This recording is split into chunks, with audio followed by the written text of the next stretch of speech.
Welcome to this explainer. Today, we're going to be tackling one of the most enduring tapestries of the American Old West. We are going to dismantle the Hollywood myths surrounding the Texas Rangers, and we'll reveal the fascinating, gritty reality of how the force and its iconic silver badge actually evolved. Because blurring the lines between historical reality and frontier folklore, the legend of the Rangers really reflects the evolution of Texas itself. Okay, let's dive right in. In this explainer, we're going to cover nearly 2 centuries of history. We'll quickly walk through 5 main areas: the legend of the star, from Warrants to Pesos, the evolution of the force, the modern lawman, and finally, we'll weigh reality versus myth. All right, Section 1, the legend of the star. Let's start with a look at what is arguably the most globally recognized law enforcement symbol in the American West, the Texas Ranger star. If you watch classic Hollywood westerns, you'd probably think these early lawmen were always identifiable by a shiny piece of metal right there on their chests. But did the first Texas Rangers actually wear silver stars as they rode across the frontier? Well, the surprising truth is, absolutely not. In fact, they actually preferred anonymity. Formed informally by Stephen F. Austin way back in 1823 and later established under the Republic of Texas, the earliest Rangers operated on an incredibly tight shoestring budget. I mean, they had no official uniforms, and they definitely did not wear badges to announce their presence.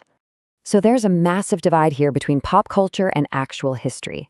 Instead of a shiny metal star, Frontier Rangers proved who they were with a paper warrant of authority signed by the Adjutant General, basically the state's top military officer. But let's be honest, out on the raw frontier, dealing with outlaws and Comanche bands, a folded-up piece of paper didn't carry much weight. To them, a loaded 6-gun was literally the only authority that truly mattered. Which brings us to Section 2, from Warrants to Pesos. So, if the state wasn't handing out shiny stars to these early Rangers, where did the iconic badge actually come from? The enduring myth is that the state government was outfitting its men with standard issue badges right from day one. But the reality? The state didn't actually issue a standardized badge until 1935. Before that, resourceful Rangers who wanted a badge just had to take matters into their own hands, relying on frontier jewelers to custom make them. Now here's where it gets really interesting.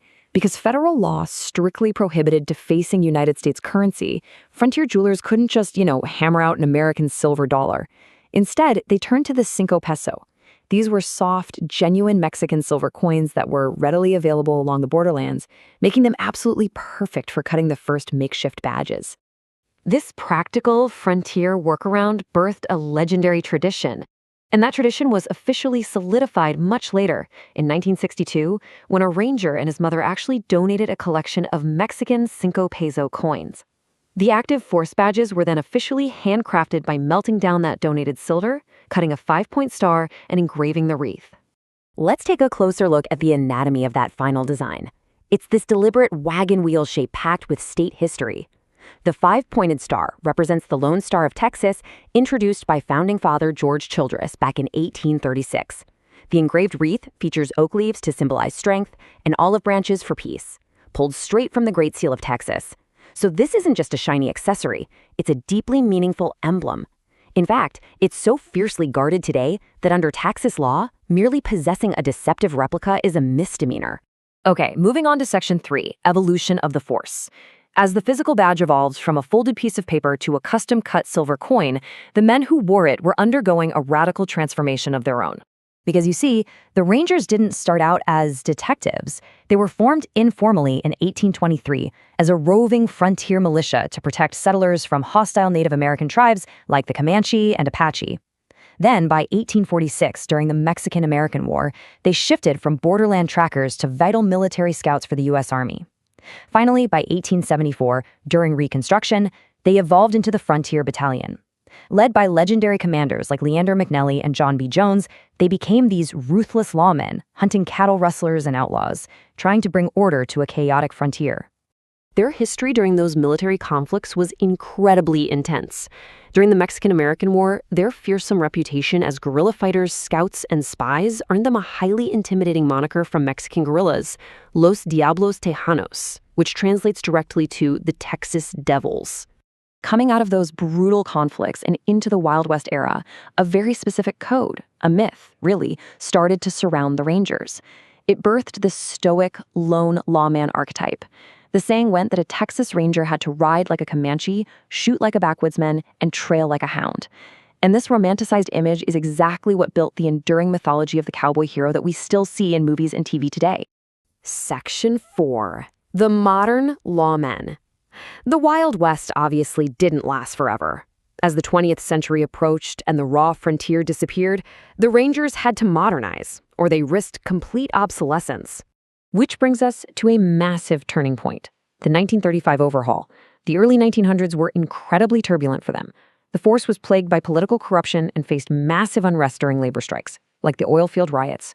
Add to that the chaotic violence of the Prohibition era, most notably, of course, the violent 1934 manhunt for Bonnie and Clyde.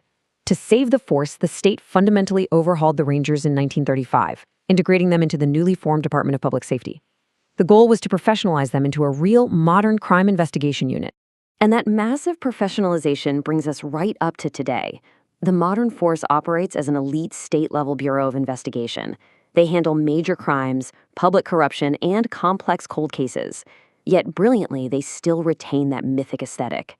Even as elite modern investigators, you will still see them in white cowboy hats, Western boots, dark suits, and for sure that legendary coin silver star pinned right to their chests.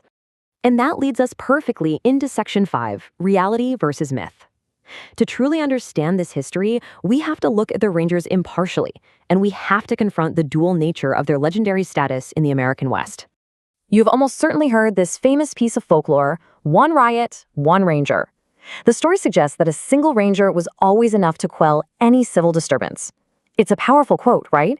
It paints them as these ultimate, untouchable, heroic symbols of justice who could just command total authority by simply showing up. But history is rarely that spotless. If we contrast that pristine myth with the historical consensus, a much more complex reality emerges. While the Rangers were undeniably effective in incredibly high-stakes, violent environments, their early history was characterized by a very heavy-handed frontier justice. During periods of intense geopolitical conflict, their operations frequently included summary executions that happened entirely outside the bounds of a modern courtroom. Remaining strictly factual to the historical record, historians also thoroughly document the darker chapters of their past. The reality of the raw frontier meant that ranger operations frequently involved intense racial violence directed at Mexican Americans and indigenous populations along the borderlands. It's a highly complex history where heroism and severe brutality were often occurring simultaneously in what was essentially a largely lawless territory. So that brings us to the ultimate question. The Texas Ranger badge really stands as a perfect microcosm of the American West itself. When you look at that 5-pointed silver star, does it represent the genuine, gritty survival and resourcefulness required out on the raw frontier? Or is it the conscious, deliberate creation of a larger-than-life American legend? Perhaps it's exactly both.